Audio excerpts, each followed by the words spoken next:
اردو کتابوں سے دوری کو کسی صورت کم کرنے اور اپنے حصے کا دیا جلانے کی خاطر ہم نے یہ چینل بنایا ہے۔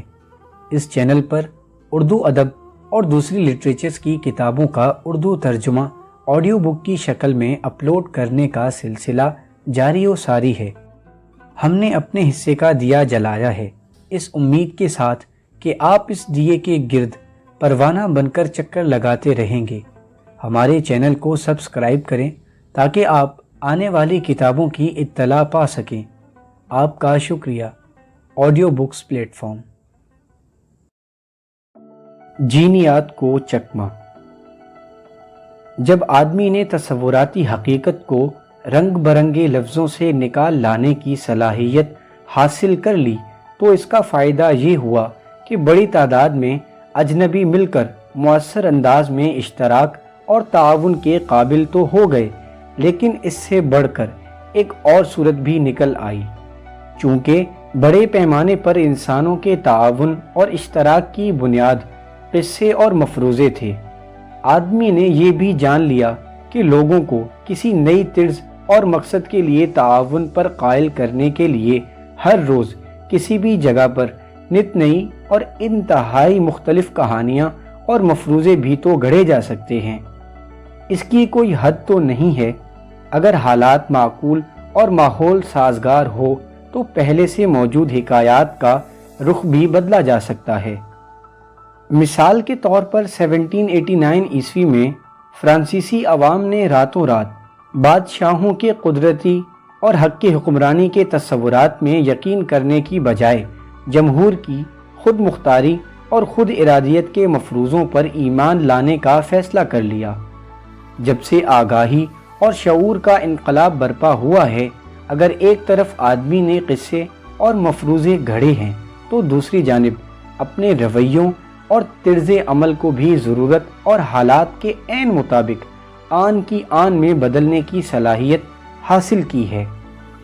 اس کا نتیجہ یہ نکلا ہے کہ آدمی جینیات پر مبنی ارتقاء کی سست رفتار ریڑھی کو چکمہ دے کر سیدھا معاشرتی اور تہذیبی ارتقاء کی تیز ترین ٹرین پر سوار ہو گیا۔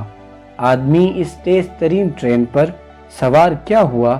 گویا اپنے دوسرے ہم اثر انسانوں کی انواع اور دوسرے جانوروں کو اشتراک اور تعاون میں کہیں پیچھے چھوڑ دیا۔ دوسرے جانوروں، بالخصوص سماجی جانوروں کے رویے اور طرز عمل کا تعین بڑے پیمانے پر ان کے مور سے یعنی نسب طے کرتا ہے، یعنی ان کو فطرت وراثت میں ملتی ہے۔ فطرت نسب میں لکھی ہوتی ہے، لیکن ڈی این اے یا جینیاتی مادہ جابر اور مطلق العنان نہیں ہوتا۔ جانوروں کے رویے اور طرز عمل پر ماحولیاتی عوامل اور ہر جانور کے اپنی رمز بھی کسی نہ کسی حد تک اثر انداز ہوتی ہی ہے۔ تاہم کسی بھی طرح کے ماحول میں ایک ہی نوع سے تعلق رکھنے والے جانوروں کا رویہ کم و بیش ایک ہی جیسا ہوتا ہے۔ سماجی رویوں اور طرز عمل میں عام طور پر جینیاتی تغیر کے بغیر غیر معمولی تبدیلیوں کی کوئی گنجائش نہیں ہوتی۔ مثال کے طور پر بن ماس کے جتھوں میں درجوں اور رتبے کے تحت الفانر یا سردار کے زیر دست گزر بسر دراصل ان کی جینیات فطرت میں لکھی ہوتی ہے، جبکہ بن ماس کی ایک دوسری نوع جو بن ماسوں کی امزاد اور اسے بونوبو کہتے ہیں، ان کے جتھے کی جینیات میں برابری اور مساوات کے تحت رہنا اور مادہ بونوبوؤں کی حاکمیت لکھی ہوتی ہے۔ بن ماسوں کے جتھوں کی مادین کبھی بھی اپنے امزادوں یعنی بونوبو جتھوں کی مادین سے سبق نہیں سیکھیں گی۔ ایسا کبھی نہیں ہوگا کہ بن ماسوں کے جتھوں میں حقوق نسواں کا انقلاب برپا ہو۔ اسی طرح نر بن ماس کبھی بھی کسی آئین ساز اسمبلی میں جمع ہو کر سردار بن ماس کا عہدہ ختم نہیں کر سکتے اور یہ اعلان کرنے کے اہل نہیں ہیں کہ آج کے بعد سارے بن ماس برابر ہیں۔ بن ماسوں کے رویوں اور طرز عمل میں بدلاؤ اسی وقت آ سکتا ہے جب ان کے ڈی این اے میں غیر معمولی تبدیلی آئے۔ قدیم آدمی نے بھی طویل عرصے تک اسی وجہ سے کسی بھی طرح اپنے یہاں کبھی بھی انقلاب برپا نہیں کیا۔ اس ضمن میں یہی کہا جا سکتا ہے کہ آدمی کے سماجی نقوش میں بدلاؤ، نئی ٹیکنالوجی کی دریافتیں اور اجنبی دیار میں جا کر بسر رکھنے کی صلاحیت، فطرت اور جینیات میں بدلاؤ اور ماحولیاتی عوامل کے دباؤ کا نتیجہ ہے۔ اس میں معاشرتی اور تمدنی عوامل کا بہت ہی کم ہاتھ ہے۔ یہی تو وجہ ہے کہ آدمی کو یہ قدم اٹھانے میں لاکھوں برس لگ گئے۔ 20 لاکھ سال پہلے جینیاتی تبدیلیوں کے نتیجے میں نوع انسانی میں کھڑے آدمی کا ظہور ہوا تھا۔ یہ اس جینیاتی تبدیلی کا ہی ثمر تھا کہ کھڑے آدمی نے پہلی بار پتھر کے اوزار اور ہتھیار بنانے کی تکنیک سیکھ لی تھی۔ آج پتھر کے اوزار اور ہتھیار ہی انسان کی اس نوع کے نمایاں خصوصیت شمار ہوتی ہے۔ جب تک کھڑے آدمی کی جینیات میں مزید تبدیلیوں کا ظہور نہیں ہوا، پتھر سے بنائے اوزار اور ہتھیار قریباً 20 لاکھ سال تک ویسے کے ویسے ہی رہے۔ اس کے برعکس خردمند آدمی کے یہاں شعور اور آگاہی کا ادراک ہوتے ہی رویوں اور طرز عمل میں تبدیلی کی صلاحیت میں تیزی آ گئی۔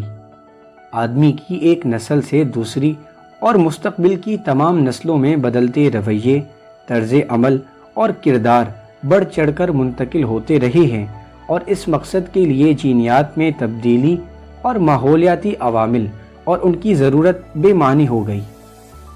رویوں اور طرز عمل کی نسل در نسل منتقلی کی سب سے عمدہ مثال آدمی کی نسلوں میں پائی جانے والی لا ولد اشرافیہ ہے۔ لا ولد اشرافیہ میں چیدہ مثالیں کیتھولک چرچ کے پادری اور پاپائے، بدھ سادھوؤں کے راہب خاندان اور چینی سلطنتوں میں دفتر شاہی سنبھالنے والا مخنث طبقہ شامل ہے۔ اس طرح کی لا ولد اشرافیہ کا وجود ڈارون کے نظریے یعنی فطری انتخاب کے سب سے بنیادی اصول کے عین خلاف ہے، کیونکہ سماج کے یہ غالب اور مقتدر حلقے اپنی مرضی سے افزائش نسل اور تولید کو ترک کر دیتے ہیں۔ دوسری جانب بن ماس جتھوں میں سردار یا الفانر اپنی حاکمیت اور جتھے پر غلبے کی طاقت کو جتنی زیادہ مادہ بن ماسوں کے ساتھ ممکن ہو جنسی ملاپ کے لیے استعمال کرتے ہیں، اور جتھے میں زیادہ سے زیادہ تعداد میں بچے پیدا کر کے اس خاندانی جتھے کو مضبوط سے مضبوط بنانے کی کوشش کرتے ہیں۔ دوسری جانب آدمی کے یہاں کیتھولک الفانر جنسی ملاپ اور بچے پالنے کے عمل کو مکمل طور پر چھوڑ دیتا ہے۔ اس کا یہ طرز عمل، یہ رویہ ماحولیاتی عوامل کی دین نہیں ہے۔ اسے نہ تو خوراک کی کمی اور نہ ہی جنسی ملاپ کے لیے ساتھی حاصل کرنے میں کوئی دقت کا سامنا ہوتا ہے۔ یہ رویہ کسی جینیاتی تبدیلی کا نتیجہ بھی نہیں ہے۔ اس کے باوجود کیتھولک چرچ صدیوں سے چلا آ رہا ہے۔ کیتھولک چرچ کی بقا ایک پاپائے روم سے دوسرے میں تجردی یا کنوار پن کے مورثے کی منتقلی کا ثمر نہیں ہے، بلکہ اس کی اصل وجہ وہ کہانیاں، مفروضے اور حکایات ہیں جو کیتھولک فرقے کے کلیسائی قانون اور انجیل مقدس کے عہد نامے نے طے کر رکھے ہیں، اور یہ تصورات نسل در نسل منتقل ہوتے رہتے ہیں۔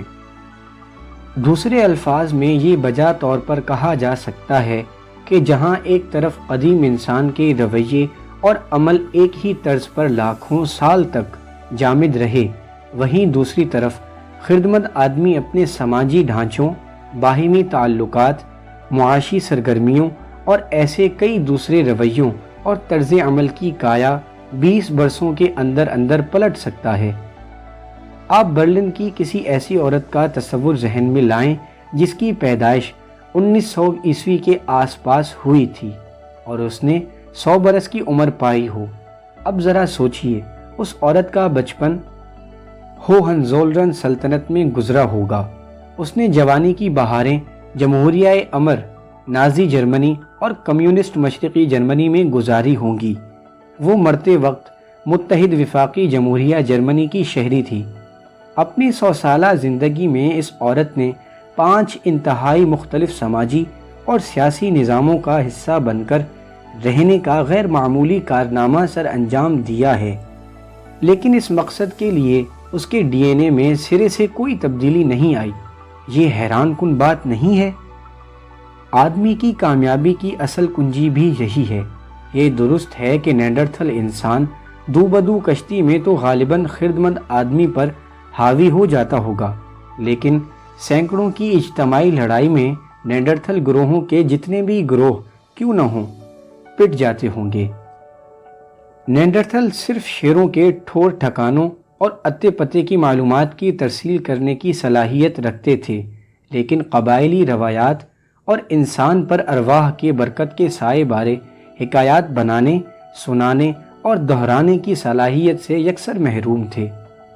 فکشن تخلیق کرنے کی صلاحیت کے بغیر نیانڈرتھل گروہوں کے لیے کثیر تعداد اور مؤثر انداز میں ایک دوسرے سے تعاون کرنا ممکن ہی نہیں تھا۔ یہی نہیں بلکہ وہ تیزی کے ساتھ سماجی رویوں کو بدل بھی نہیں پاتے تھے، بلکہ اس حوالے سے انہیں سخت مشکل درپیش تھی۔ ظاہر ہے ہم ایک نیانڈرتھل انسان کے دماغ میں اتر کر اس کی سوچ کے انداز کا مشاہدہ تو نہیں کر سکتے، لیکن ہمارے پاس ان کی دماغی صلاحیتوں کے بارے کچھ ضمنی اور بالواسطہ ثبوت ضرور موجود ہیں، جن کو ہم خردمند آدمی کی صلاحیتوں کے ساتھ تقابل کر سکتے ہیں۔ آثار قدیمہ کے ماہرین کو 30,000 سال پرانے خردمند آدمی کے یورپ کے وسط میں پائے جانے والے آثار کی کھدائی کے دوران گاہے بگاہے سمندری سیپیوں اور صدفیوں کے خول ملتے رہتے ہیں۔ یہ خول بحیرہ روم اور بحر اوقیانوس کے ساحلوں سے تعلق رکھتے ہیں۔ ان سیپیوں اور صدفیوں کی باقیات کا سمندر سے اتنی دور بر اعظموں کے اندرون علاقوں میں ملنے کا ایک ہی مطلب اور امکان ہے کہ اس زمانے میں بھی خردمند آدمیوں کے گروہوں کے بیچ اتنی دور دور تک تعلق، رابطہ اور پیغام رسانی کے ساتھ ساتھ تجارت پائی جاتی تھی۔ دوسری جانب دوسری انواع انسانی جیسے نیانڈرتھل اور ڈینیسیوا انسانوں کی بستیوں کے آثار میں ایسی کوئی ثبوت تجارت سے متعلق تو ہرگز سامنے نہیں آئے۔ نیانڈرتھل اپنے اوزار اور ہتھیار مقامی سطح پر ہی مقامی خام مال سے خود ہی بنایا کرتے تھے۔ اسی طرح کی ایک دوسری مثال جنوبی بحر الکاکل کے علاقے میں بھی پائی جاتی ہے۔ خردمند آدمی کے وہ گروہ جو نیوگونی کے شمال میں نیو آئرلینڈ جزائر پر بسر رکھتے تھے، وہ آتش فشاں کے برکانی شیشے کو زیادہ مؤثر، مضبوط اور تیز دھار اوزار اور ہتھیار بنانے کے لیے استعمال کرتے تھے۔ برکانی شیشہ اصل میں مائل چکنی آتش فشانی چٹان ہوتی ہے جو لاوا جم جانے سے بنتی ہے۔ دلچسپ بات یہ ہے کہ نیو آئرلینڈ میں برکانی شیشے کے ذخائر قدرتی طور پر نہیں پائے جاتے۔ لیبارٹری میں ٹیسٹ سے پتہ چلتا ہے کہ اس زمانے میں آدمی جو برکانی شیشہ استعمال میں لاتا تھا وہ پاپواؤ نیگنی کے علاقے نیو برٹن نامی جزیرے پر پایا جاتا تھا۔ پاپوا نیوگنی کا جزیرہ نیو آئرلینڈ کے علاقے سے تقریباً 400 کلومیٹر دور واقع ہے۔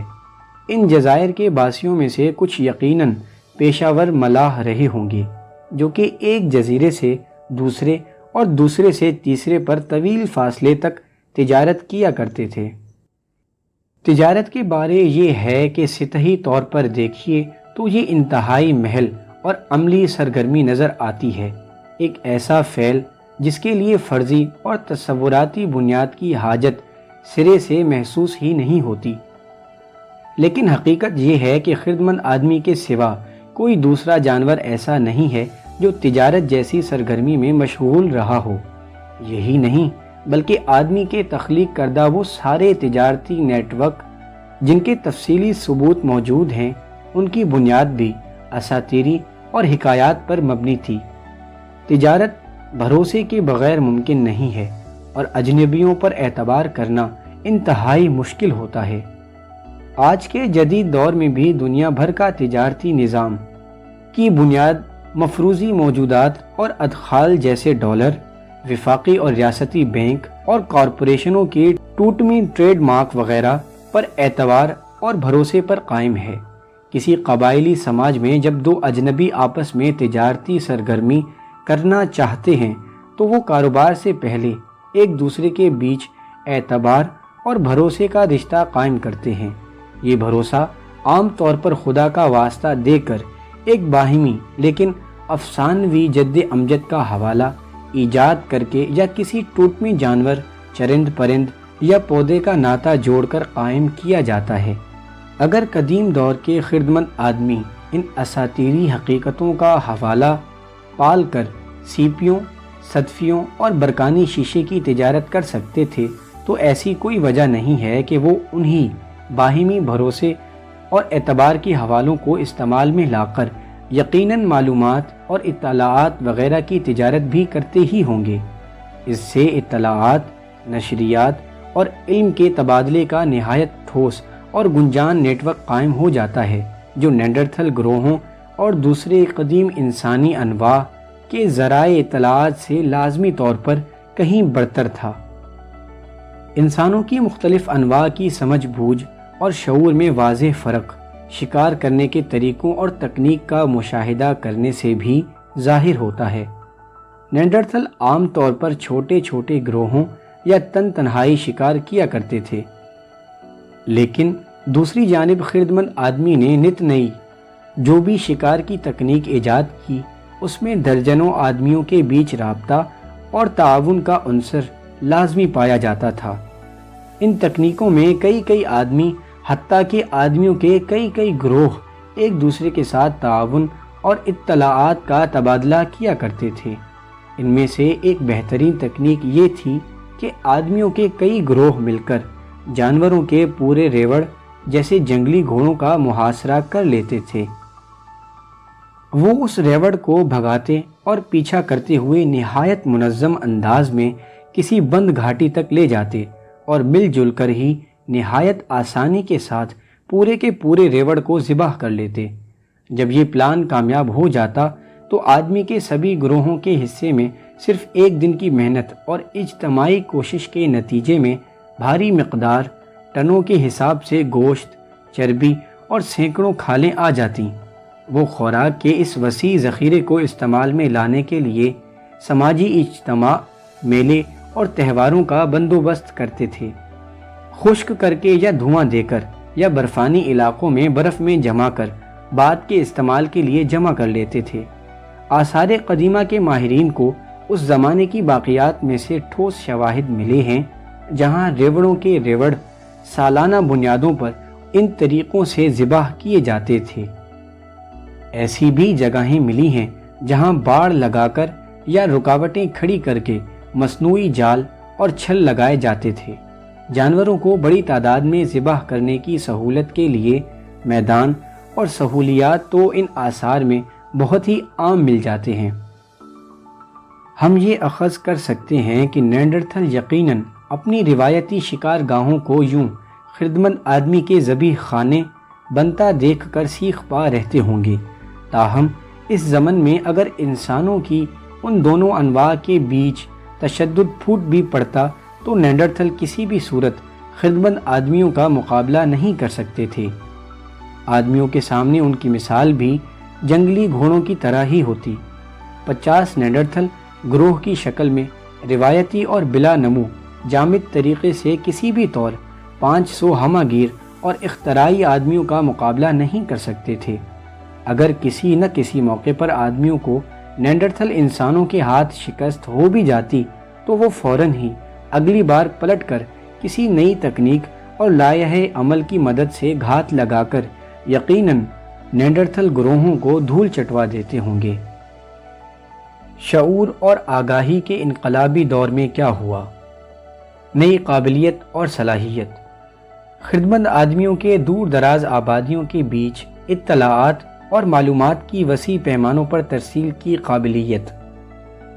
خردمند آدمیوں کے سماجی تعلقات اور نسبت بارے معلومات کی وسیع پیمانے اور مقدار میں ترسیل کی قابلیت۔ ان چیزوں کے بارے معلومات کی ترسیلی صلاحیت جو حقیقت میں وجود نہیں رکھتی، مثال کے طور پر قبائلی ارواح، اقوام، ریاست، لمیٹڈ کمپنیاں اور انسانی حقوق وغیرہ۔ وسیع تر نتائج۔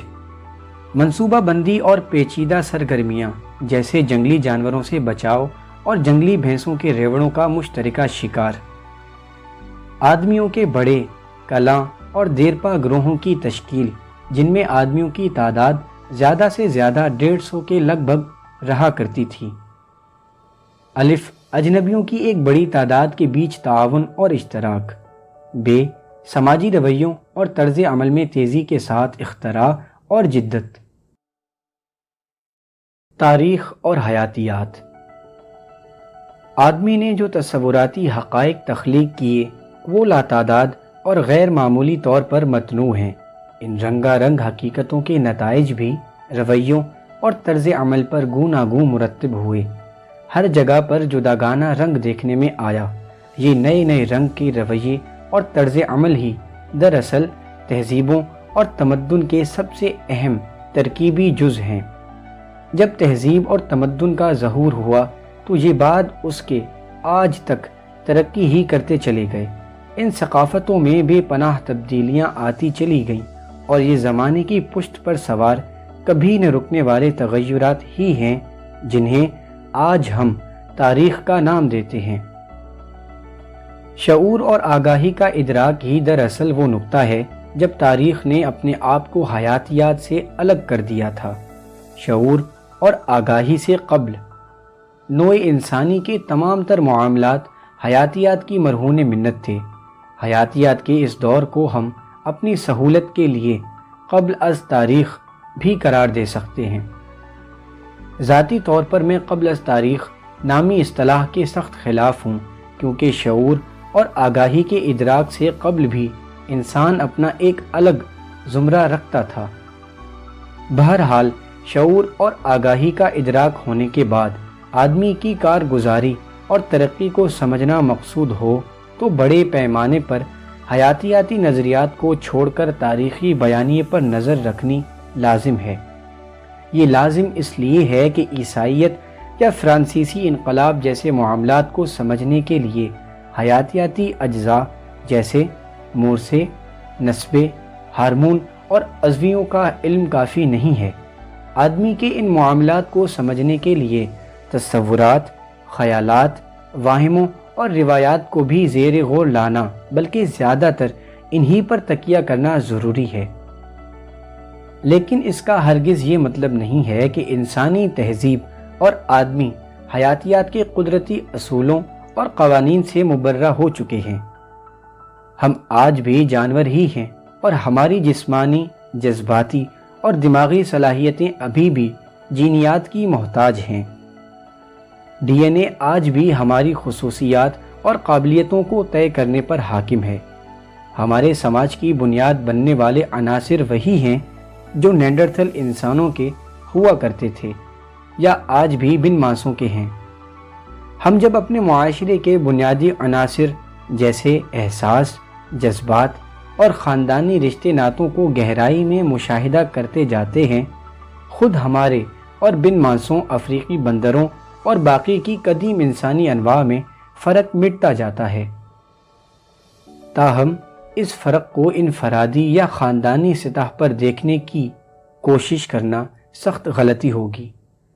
فرد بفرد بلکہ 10 اور 20 کی تعداد میں بھی فرق تلاش کرنا بیکار ہے، کیونکہ اس سطح پر تو آدمی اور بن ماس میں حیران کن طور پر مماثلت پائی جاتی ہے۔ ہم ایک فرد کی صورت بن ماس سے اتنی زیادہ مطابقت رکھتے ہیں کہ آدمی کو پریشانی لاحق ہو جاتی ہے۔ فرق تو اصل میں اس وقت شروع ہوتا ہے جب آدمی کے گروہ کی تعداد 150 افراد سے بڑھ کر 1 یا 2000 تک پہنچ جاتی ہے۔ گروہ کی اس سطح پر تفاوت اور امتیاز حیرت انگیز اور غیر معمولی ہے۔ آپ ہزاروں کی تعداد میں بن ماسوں کو وال اسٹریٹ، ویٹیکن سٹی یا اقوام متحدہ کے ہیڈ کوارٹر میں جمع کر کے تماشا تو دیکھیں۔ اندھیر نگری، نراج اور وہ طوفان بدتمیزی برپا ہوگا کہ بیان کرنے سے باہر ہے۔ ان کے برعکس آدمیوں کی کثیر بلکہ بعض اوقات لاکھوں کی تعداد ہر روز اور سال میں بالخصوص کئی بار ان مقامات پر جمع ہوتی ہے۔ آدمی جب اکٹھے ہوتے ہیں تو وہ باقاعدہ اور با ترتیب مثال پیدا کرتے ہیں۔ مثال کے طور پر تجارتی نیٹ ورک، تہواروں کے اجتماع اور سیاسی جلسے اور ادارے، یہ سارے معاملات علیحدگی اور تفرید میں کسی طور ممکن نہیں ہیں۔